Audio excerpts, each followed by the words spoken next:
Sterling pumps సమర్పించు నేలతల్లి కార్యక్రమానికి స్వాగతం. గ్రామీణ ప్రాంతాల్లో ఎక్కువ మంది వ్యవసాయ రంగంపై ఆసక్తి చూపకున్నా నేలతల్లిపై మమకారం, సాగుపై ఆసక్తి ఉన్న కొంతమంది అభ్యుదయ రైతులు మాత్రం వ్యవసాయం వైపు అడుగులు వేస్తున్నారు. పట్టభద్రులైన పొలం బాట పడుతున్నారు యువకులు. విషపూరిత రసాయన మందుల నుంచి పంటను కాపాడేందుకు కంకణం కట్టుకుంటున్నారు. ప్రకృతి సాగుతో 10 మందికి ఆదర్శంగా నిలుస్తున్నారు. సాగు రంగంలో ఏమాత్రం అనుభవం లేని యువత ప్రకృతే ప్రథమ గురువుగా భావిస్తోంది. రసాయన శాస్త్రవేత్తగా తన విధులు నిర్వర్తిస్తూనే అందుకు భిన్నంగా సహజ పద్ధతుల్లో పంటల సాగు చేస్తున్న అభ్యుదయ రైతు విజయగాథను ఇవాల్టి నేలతల్లిలో చూద్దాం.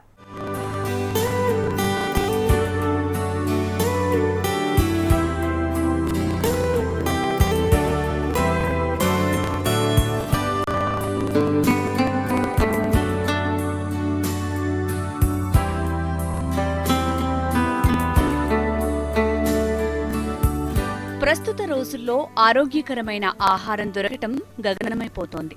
రసాయన అవశేషాలు లేని పంటలు నామమాత్రంగానే కనిపిస్తున్నాయి.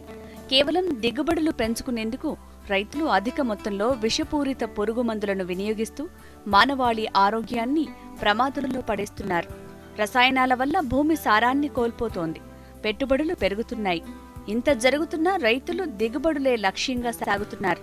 కానీ రామచంద్రారెడ్డి మాత్రం రానున్న తరాలకు సంప్రదాయ సాగు పద్ధతులను పరిచయం చేయాలని నిశ్చయించుకున్నాడు.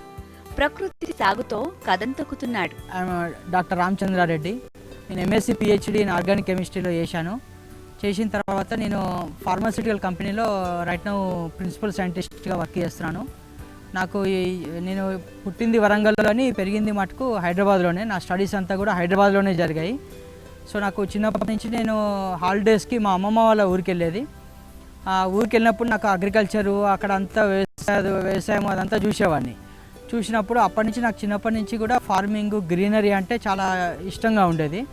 సో తర్వాత నా స్టడీస్ అయిపోయాక నేను జాబ్ చేస్తూ నెక్స్ట్ నేను ఇక్కడ సిటీకి దగ్గరలో ఉండే ల్యాండ్స్ చూసుకొని ఇక్కడ ఒక 10 acres ల్యాండ్ కొన్నాము. మేము కొన్న తర్వాత యాక్చువల్గా మాది కరీంనగర్ డిస్టిక్లో తర్వాత అక్కడ ఇంకొక 10 acres అక్కడ ల్యాండ్ అమ్మేసి టోటల్గా ఇక్కడనే ఒక 20 acres బిట్టి వేసాను. మొత్తం ఇక్కడ 20 acres బిట్టి వేసి ఇక్కడ వేసాము. ఫస్ట్ మొదలు 2007లో ఈ ల్యాండ్ తీసుకున్న తర్వాత నాకు ఏం చేయాలో అప్పుడు అర్థం కాలేదు. తర్వాత కొన్ని రోజులు పాలకిచ్చాను. 2013లో సుభాష్ పాలేకర్ గారి సదస్సుకి వెళ్ళాను. తర్వాత దానికి ఇన్స్పైర్ అయ్యి నేను సుభాష్ పాలేకర్ గారు రాసిన ఆ బుక్స్ అన్ని తెప్పించుకొని మొత్తం వాటన్నిటిని చదివాను. నేను థియరీ మొత్తం అండర్స్టాండ్ అయిపోయిన తర్వాత నేను అది సుభాష్ పాలేకర్ గారు చెప్పేది కరెక్టేనా కాదా అని చెప్పేసి నేను కొందరు సుభాష్ పాలేకర్ గారి పద్ధతిలో చేసేటటువంటి రైతుల దగ్గరికి వెళ్ళాను. వాళ్ళు సుభాష్ పాలేకర్ గారి పద్ధతిలో చేసినటువంటి వ్యవసాయం చూసిన తర్వాత నేను కూడా చేయాలని చెప్పేసి నేను ఇంకా లాస్ట్ ఇయర్ నుంచి నేను స్టార్ట్ చేశాను ఇందులో. రామచంద్రారెడ్డి స్వస్థలం కరీంనగర్ జిల్లా. ఫార్మా ఇండస్ట్రీలో శాస్త్రవేత్తగా పనిచేస్తున్నాడు. చిన్నప్పటి నుంచి పల్లెటూరు వాతావరణంలో పెరగటం వల్ల మొదటి నుంచి వ్యవసాయం అంటే చాలా ఇష్టం. శాస్త్రవేత్తగా బాధ్యతలు నిర్వహిస్తూనే సహజ పద్ధతుల్లో పంట సాగు చేస్తున్నారు. ఇది జీవామృతం ట్యాంకు. ఇందులో ఈ జీవామృతం ట్యాంకులో 800 లీటర్స్ ఆఫ్ జీవామృతం పడుతుంది. మేము ఒకసారి ఇందులో జీవామృతం చేసుకున్నామని అంటే 4 acresకి ఇది ఇవ్వచ్చు అన్నట్టు ఈ జీవామృతం. సో ఇందులో మైక్రో ఆర్గానిజమ్స్ మన ఆవు పేడ, ఆవు మూత్రము, బెల్లము, శనగపిండి కలిపి తయారు చేస్తాం ఈ జీవామృతాన్ని. 200 లీటర్స్ వాటర్లో 10 kgs ఆవు పేడ, 10 kgs ఆవు మూత్రము, ఒక 1.5 kg బెల్లం, 1.5 kg శనగపిండి వేస్తాం. వేసి ఒక పిడికడు గట్టుమట్టి వేస్తాం, లేకపోతే పుట్టమని వేస్తాం. వేసి ఒక 1 or 2 days 48 hours ఉంచుతాం. దాన్ని ఎవ్రీ 12 hours ఒకసారి క్లాక్ వైజ్ డైరెక్షన్లో తిప్పాలి దాన్ని. సో దానివల్ల ఏమవుతుందంటే ఇందులో ఆవు పేడలో కోట్ల మైక్రో ఆర్గానిజమ్స్ ఉంటాయి. చెట్టుకు మేలు చేసే మైక్రో ఆర్గానిజమ్స్ ఆవు పేడలో ఉంటాయి. కోట్ల మైక్రో ఆర్గానిజమ్స్ ఉంటాయి. అది మనం ఇందులో చేయడం వల్ల, ఈ పద్ధతిలో చేయడం వల్ల ఇంకా అభివృద్ధి చెందుతాయి. ఆ మైక్రో ఆర్గానిజమ్స్ ఇంకా డెవలప్ అవుతాయి. డెవలప్ అయినాక నెక్స్ట్ అది మనకు భూమిలోకి మనం పంపించడం వల్ల భూమిలో ఇంకా మైక్రో ఆర్గానిజమ్స్ ఇంకా మల్టిప్లై అవుతాయి. అవి ఎవ్రీ 20 minutesకి ఒకసారి మల్టిప్లై అవుతుంటాయి అవి. సో మన 1 గ్రామ్ ఆవు పేడలో 30 crores ఆఫ్ మైక్రో ఆర్గానిజమ్స్ ఉంటాయి. ఇక్కడ ఫిల్టర్ బెడ్ తయారు చేశాము. ఈ ఫిల్టర్ బెడ్ ద్వారా ఫిల్టర్ అయ్యి దీని నుంచి మేము తర్వాత నెక్స్ట్ మన మోటార్కి కనెక్షన్ ఇచ్చామన్నట్టు, బోర్ మోటార్కి కనెక్షన్ ఇచ్చాము. ఇందులో నుంచి డైరెక్ట్ ఫిల్టర్ అయ్యి బోర్ మోటార్లో పడుతుంది. ఆ బోర్ మోటార్ ద్వారా మొత్తం మన పంట చేలకి ఈ జీవామృతం అనేది అందుతుంది.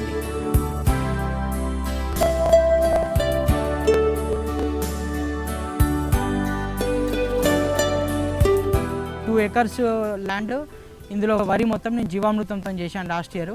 బట్ లాస్ట్ ఇయర్ కొద్దిగా వర్షాలు లేక కొద్దిగా దిగుబడి తక్కువ ఉన్నది. మళ్ళీ అందులో నేను మొదటిసారి చేశాను కాబట్టి ఇందులో భూమిలో ఫర్టైల్ ఇంప్రూవ్ అవ్వడానికి టైం పడుతుంది. ప్లస్ వర్షాలు లేవు, కొద్దిగా దిగుబడి తక్కువ ఉన్నది. లాస్ట్ ఇయర్ చాలా తక్కువ ఉన్నది. బట్ ఈ ఇయర్ మటుకు చాలా ఇంప్రూవ్మెంట్ ఉన్నది. ఇందులో జీవామృతంతో చేసింది ఈ ఇయర్ చాలా ఇంప్రూవ్మెంట్ ఉన్నది.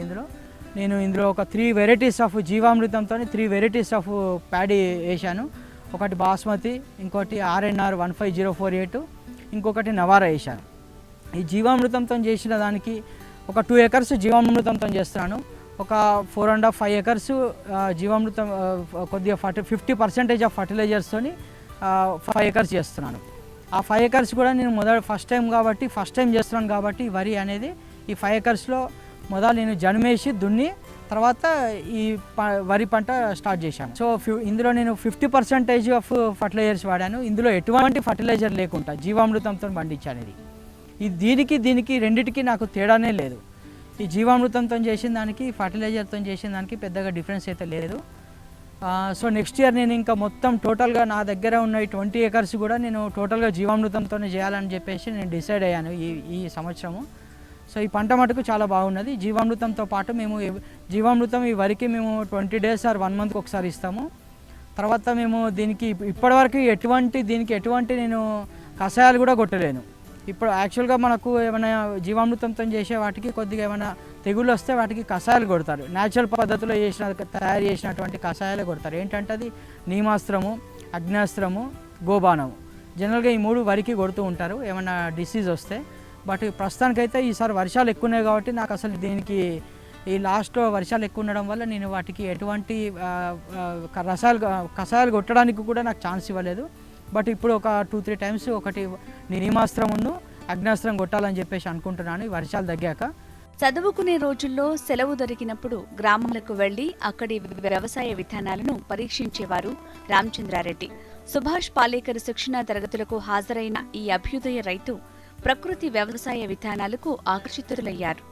ఆ థియరీని అధ్యయనం చేసి గత ఏడాది నుంచి ప్రకృతి వ్యవసాయం చేస్తున్నారు.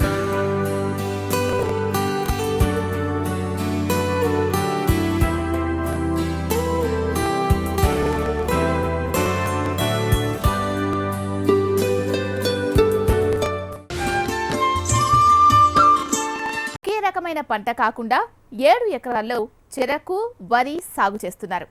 గతేడాది నెలకొన్న కరువు పరిస్థితుల్లోనూ పచ్చని పంటలను పండించారు. ఈ ఏడు సాగు ఆశాజనకంగా ఉండటంతో వచ్చే సంవత్సరం తనకున్న 20 ఎకరాల్లో ప్రకృతి సాగు చేస్తానంటున్నాడు ఈ అభ్యుదయ రైతు.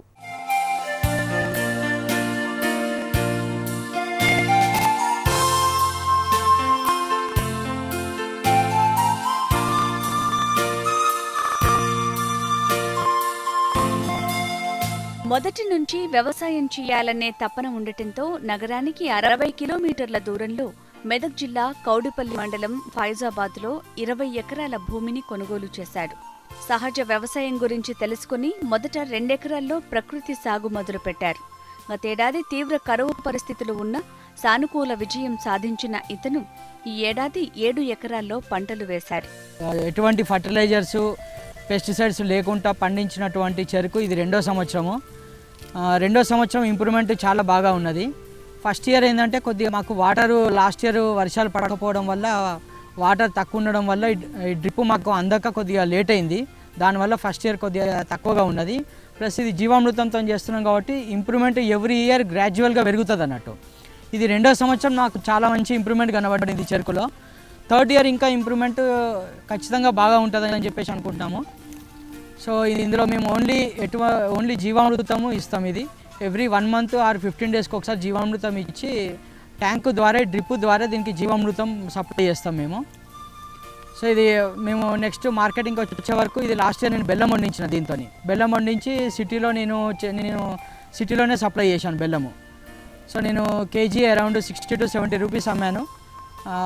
బాగానే ఉన్నది ఇది.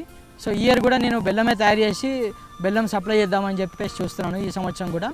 మొదటి సంవత్సరం చెరుకు తీసేసిన తర్వాత దీనికి వచ్చే చెరుకు అంతా కింద పడేస్తాం, ఆకులంతా కింద పడేస్తాము. సో మల్చింగ్ లాగా అవుతుంది. ఆ మల్చింగ్ ఉండడం వల్ల మెయిన్ థింగ్ ఏంటంటే వాటర్ అనేది ఎవాపరేషన్ జరగదు. సో దాని ఆకుల కింద వానపాములు అనేటివి ఎక్కువ అభివృద్ధి చెందుతాయి. ఈ జీవామృతంలో మైక్రో ఆర్గానిజమ్స్, ఆవు పేడల ఆవు మూత్రంలో కోట్ల మైక్రో ఆర్గానిజమ్స్ ఉంటాయి.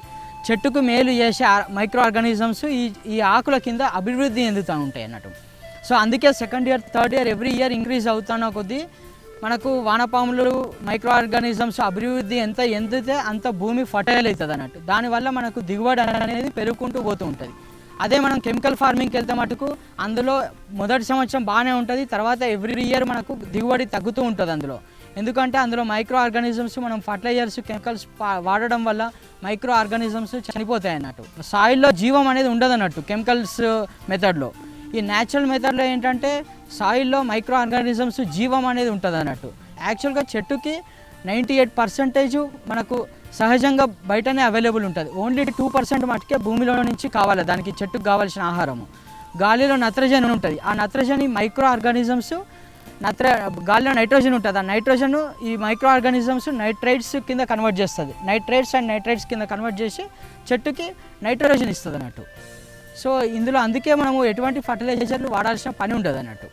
5 ఎకరాల్లో చెరుకు, 2 ఎకరాల్లో వరి సాగు చేస్తున్నారు.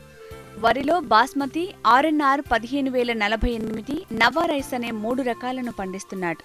చెరుకులో గతేడాది అనుకున్న దిగుబడి రాకపోయినా ఈ ఏడాది మంచి ఫలితాలొస్తాయని ఆశాభావం వ్యక్తం చేస్తున్నాడు రామచంద్రారెడ్డి. చెరుకును దళారులకు విక్రయించకుండా దాని నుంచి బెల్లం తయారు చేయించి అమ్ముతున్నాడు. ప్రకృతి ఎరువులతో సాగైన పంట కావటంతో మంచి ఆదాయమే వస్తోంది. అంతేకాదు చెరుకు కోత తర్వాత ఆకులను మల్చింగ్కు వినియోగిస్తున్నాడు.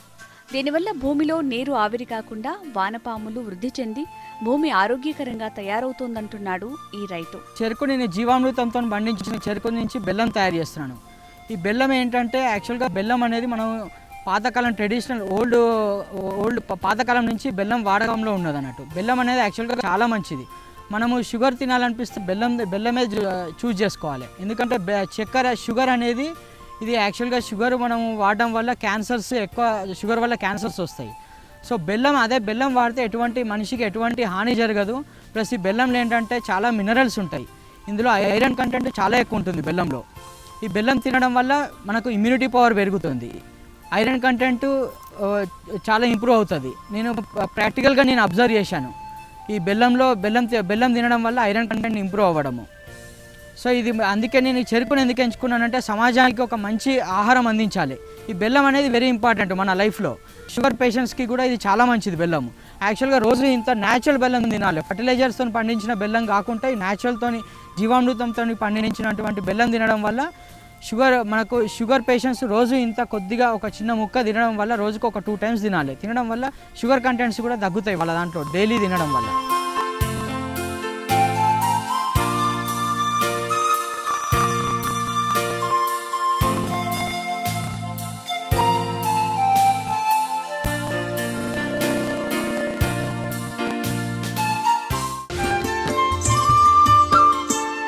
భూమి ఆరోగ్యంగా ఉంటేనే పంట ఆరోగ్యంగా వస్తుందని నమ్ముతాడు ఈ రైతు. అందుకే నేల తల్లిని కాపాడేందుకు ప్రకృతిలో లభించే ఎరువులను వినియోగిస్తున్నాడు. కేవలం జీవామృతంతో పంటలు పండిస్తున్నాడు. తన పొలంలో జీవామృతం ట్యాంక్ ఏర్పాటు చేసుకున్నాడు. ట్యాంక్ నుంచి ఫిల్టర్ బెడ్ గుండా బోర్ మోటార్ ద్వారా డ్రిప్ నుంచి పంటకు ఎరువులు అందిస్తున్నాడు.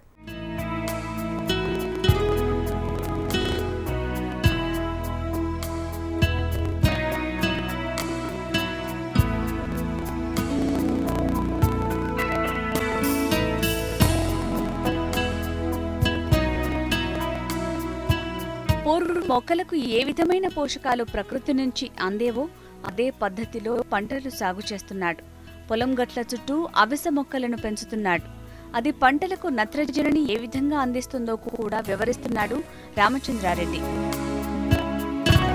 ఇది అవిసె చెట్టు అంటారు. ఇది నైట్రోజన్ ఫిక్సింగ్ చెట్టు. ఇది ఒకప్పుడు మన పాతకాలంలో మన పొలాల పంటి వరాల పంటి వేసుకునేది. ఇది కానీ ఇప్పుడు మొత్తం అంతరించిపోయింది ఇది.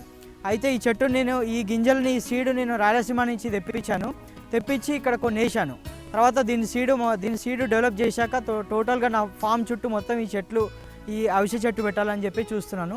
ఇది సంవత్సరం పొడుగు ఇందులో ఆకు మొత్తం ఇలా ఎండిపోయి ఇలా రాలిపోతుంటాను. అంటే ఇది ఏంటంటే నైట్రోజన్ ఫిక్సింగ్. ఈ ఆకు ఈ భూమిలో పడడం వల్ల ఇది మంచి ఆ ఆకులో చెట్టుకి కావాల్సిన ప్రతి ఒక్క పోషక పదార్థాలు ఇందులో ఉంటాయి అన్నట్టు. సో ఇది ఇంకొకటి ఏంటంటే దీనివల్ల ఉపయోగం ఏంటంటే మనుషులకు దీంతో ఒక కాయలు వస్తాయి, సీడ్ వస్తుంది. ఆ గింజలు పౌడర్ చేసుకొని మనం కర్రీలో వేసుకొని తినడం వల్ల బీపీ షుగర్ అనేది ఎస్పెషల్గా షుగర్ కంట్రోల్లో ఉంటుంది. బీపీ అండ్ షుగర్ కంట్రోల్లో ఉంటుంది ఈ పౌడర్ వాడడం వల్ల, ఈ అవిసె చెట్టు వాడడం వల్ల. ఈ అవిసె చెట్టుకి వైట్ కలర్ ఫ్లవర్స్ వస్తాయి. ఈ ఫ్లవర్స్ శివునికి చాలా ఇష్టం అన్నట్టు ఈ ఫ్లవర్స్. ఇది హైట్ ఉండడం వల్ల దీన్ని ఆకు మొత్తం టోటల్గా మన వరాల పంట పెట్టుకోవడం వల్ల దీని ఆకు మొత్తం చాలా దూరం వెళ్ళి పడుతూ ఉంటుంది. ఈ ఆకు వల్ల చెట్లకు మంచి దానికి కావలసిన పోషక పదార్థాలు దొరుకుతాయి. ప్లస్ ఈ చెట్టు పెద్దగా ఉండడం వల్ల దీని మీద పిట్టలు వచ్చి వాళ్తుంటాయి. హమ్మింగ్ బర్డ్స్ అట్లాంటి పిట్టలన్నీ వచ్చి వాళ్తూ ఉంటాయి. ఆ పిట్టల వల్ల ఉపయోగం ఏంటంటే మన పంటల మీద ఉన్న పురుగుని ఆ పిట్టలు తింటాయి అన్నట్టు. ఈ చెట్లు పెట్టుకోవడం వల్ల వరాల పంట పెట్టుకోవడం వల్ల పిట్టలు అట్రాక్ట్ అవ్వడానికి చాలా ఆస్కారం ఉందన్నట్టు. ఇక వరి సాగులో నూతనంగా ఎవరూ సాగు చేయని బాస్మతి రకాన్ని ఎంచుకుని దాన్ని కూడా సహజ పద్ధతిలోనే సాగు చేస్తున్నాడు. అదే రకాన్ని కొంత విస్తీర్ణంలో రసాయనాలతో సాగు చేస్తూ మిగతాది సహజ పద్ధతిలో పండిస్తున్నారు. ఇందులోనూ ప్రకృతి ఎరువులతో సాగు చేస్తున్న బాస్మతి రకమై మంచి దిగుబడులు ఇచ్చేలా పెరుగుతోందని చెబుతున్నారు. ఇది నవారా ప్యాడీ.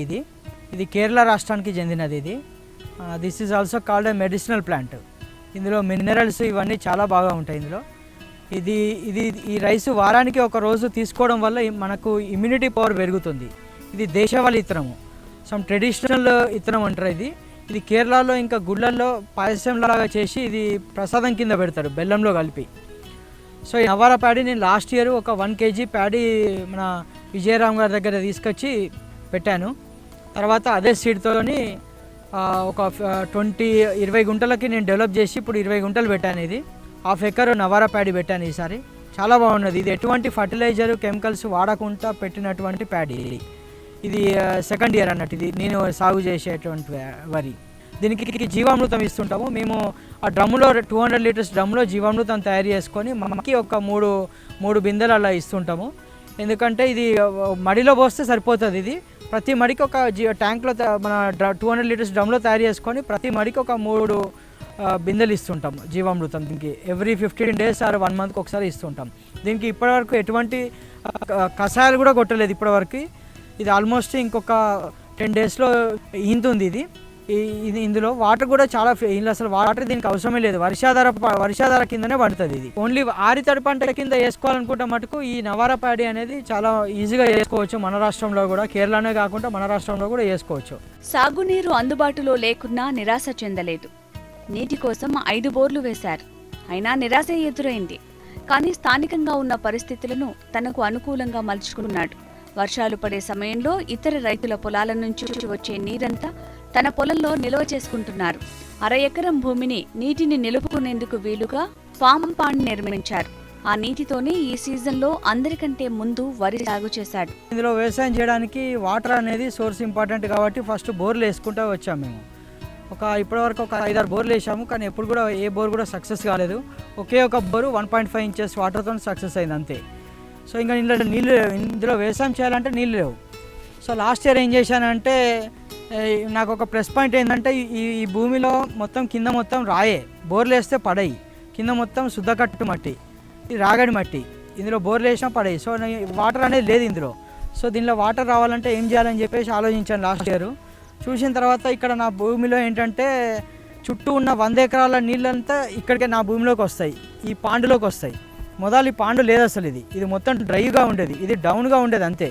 సో ఇందులో అయితే వాటర్ కింద నుంచి వాటర్ వస్తాయి. అందులో నుంచి చుట్టూ ఉన్న 100 ఎకరాల నుంచి ఈ వాటర్ ఇందులోకి వచ్చి తర్వాత ఇటు నుంచి కిందికి వెళ్ళిపోతాయి. సో నేనేం చేశానంటే ఈ కిందికి వెళ్ళిపోనీయకుండా అక్కడ ఒక కట్ట కట్టాను, ఈ వాటర్ కిందికి వెళ్ళకుండా. సో కట్టగట్టి ఇక్కడ నేను ఒక 8 feet డెప్త్తోని తవ్వించాను. ఇది వాటర్ పాండ్ తవ్వించాను 8 feet డెప్త్తోని. 100 into almost 70 feet, 100 into 70 plus 8 feets డెప్త్తో ఇక్కడ వాటర్ పాండ్ తవ్వించాను. తవ్వించిన తర్వాత జూన్లో మొదటి వర్షాలకే నాకు ఈ వాటర్ పాండ్ నిండిపోయింది.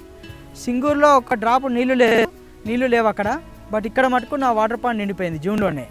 సో అప్పుడు ఆ జూన్లో వర్షాలు పడడంతో ఈ వాటర్ పాండ్లో నుంచి నీళ్లు పైకి పంపు చేస్తూ 8 ఎకరాల వరి నాటేశాను ఈ వాటర్ పాండ్తోనే. నెక్స్ట్ ఇయర్ నేను ఏమనుకుంటున్నానంటే ఇది ఆల్మోస్ట్ ఇంకా నేను ఈ వర్షాలకైతే ఈసారి దీనితో ఇంకొక 100 రేట్స్ ఆఫ్ వాటర్ కిందికి వెళ్ళిపోయినాయి. సో అందుకని ఏం చేస్తున్నాను అంటే నెక్స్ట్ ఇయర్ నేను ఏం చేద్దాం అనుకుంటున్నానంటే ఇది మొత్తం ఒక 1 ఎకర్ వాటర్ పాండ్ చేయాలని చెప్పేసి అనుకుంటున్నాను. ఎరువులు, పురుగు మందులపై వేల కోట్ల రూపాయలు ఖర్చు చేస్తున్న ప్రభుత్వం మండలానికో గోశాల నిర్మించి గోమూత్రాన్ని చుట్టుపక్కల ఉన్న రైతులకు ఉచితంగా అందించడం ద్వారా వేల కోట్లు ప్రభుత్వానికి మిగులుబాటు అవుతుందని అంటున్నాడు. అదే సమయంలో ప్రజల ఆరోగ్యం కూడా కాపాడినట్లవుతుందని ప్రభుత్వాలు ఆ దిశగా ఆలోచన చేయాలని కోరుకుంటున్నాడు రామచంద్రారెడ్డి. దేశవాళీ ఆవు పాలలో ఏంటంటే A2 ప్రోటీన్ ఉంటుంది. అదే మన వెస్ట్రన్ కంట్రీస్ జెర్సీ కానీ హెచ్ఎఫ్లో కానీ అందులో A1 ప్రోటీన్స్ ఉంటాయి.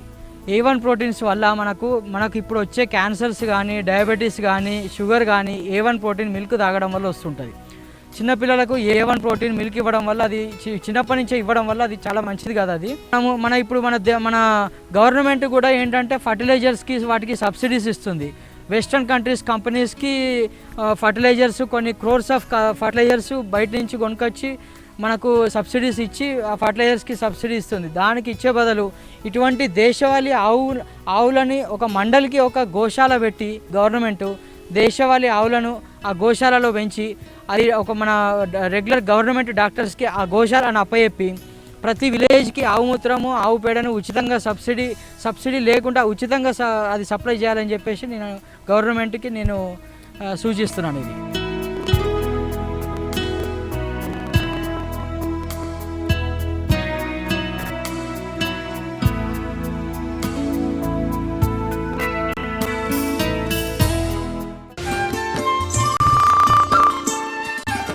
ఇవి స్టెర్లింగ్ పంప్స్ సమర్పించు నేలతల్లి కార్యక్రమం విశేషాలు. నమస్తే.